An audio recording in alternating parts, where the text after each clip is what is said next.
Have fun, we're going to stay safe, and hopefully everyone will get to learn something.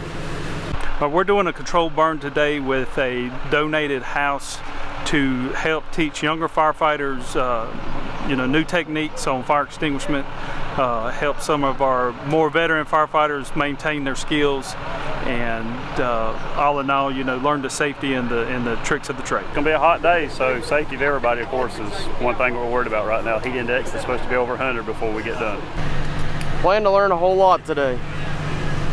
Just to see how the fire works and go from there. This is old farmhouse that the landowners are ready to get rid of.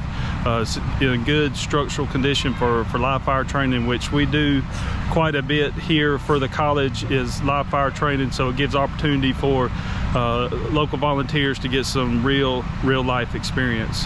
The house is 5-room house, single story, wood framed house. We've pulled all the toxic carpets and stuff out, and then we burn just pallets and straw.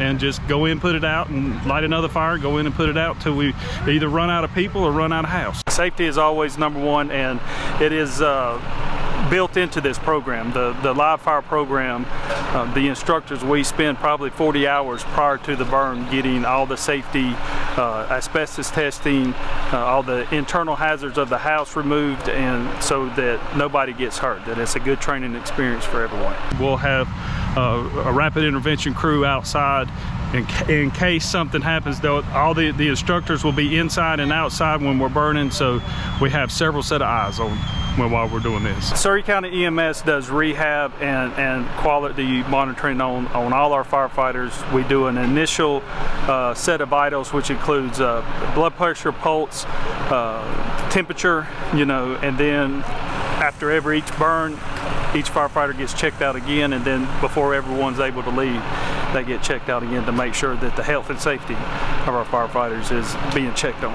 And it's really a great opportunity, especially as a new firefighter, to get some hands-on experience. It's not all in the book and in the classroom. You get to see live, real fire, real smoke, real heat, and it works out that, is this something that I want to do for the rest of my life? So, it's about as real as it gets without the emergency tied into it. The sounds, the crackles, the pops, the heat itself, it's going to get a lot hotter in there, so it's much more realistic. They're feeling real fire conditions, the smoke, blackout smoke conditions, the extreme heat, the interaction between the water and the fire when you start extinguishing the fire, and how the environment changes, and they get to feel that in a safe environment with instructors standing right beside them, right in front of them, so if something goes wrong we can take charge, but also when they're in the real life situation, they know how the fire is going to respond. Every time that we have an opportunity to get our firefighters together, they can train together.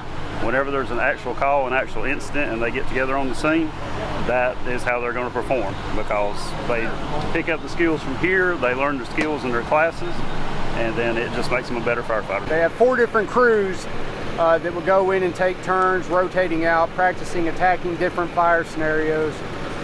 But now the house is considered a total loss, and they're just going to go ahead and let it burn off.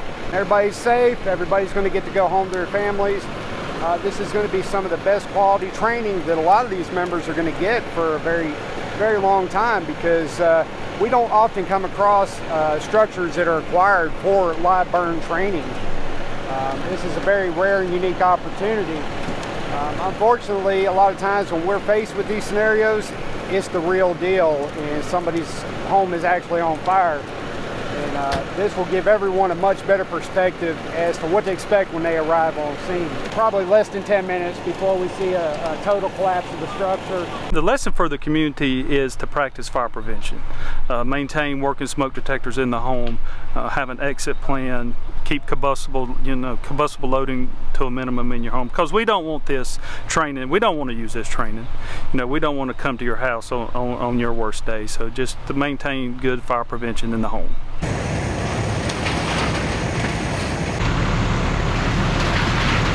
We try to do this training so we can stay sharp, but we need as many people to make it happen as we can. Our volunteers numbers are way down. When I started in 1997, there were close to 1,000 volunteers in Surry County.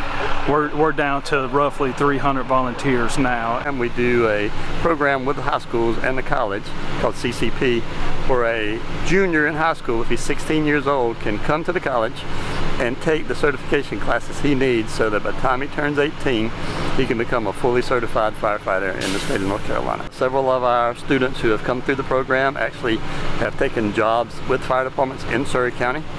So it is a pathway to an exciting, rewarding career. I think we had a great day of training. I think we learned a lot. I think a lot of newer people that may or may not have had the experience of going into a burning house, they got that today. To train with your neighboring departments helps learn everybody's abilities and skills, and it helps form a team even in a volunteer setting. The young and the old, the new and the veterans all picked up something today, learned something, brushed up on something, and can take it back to their respective departments and pass that knowledge along.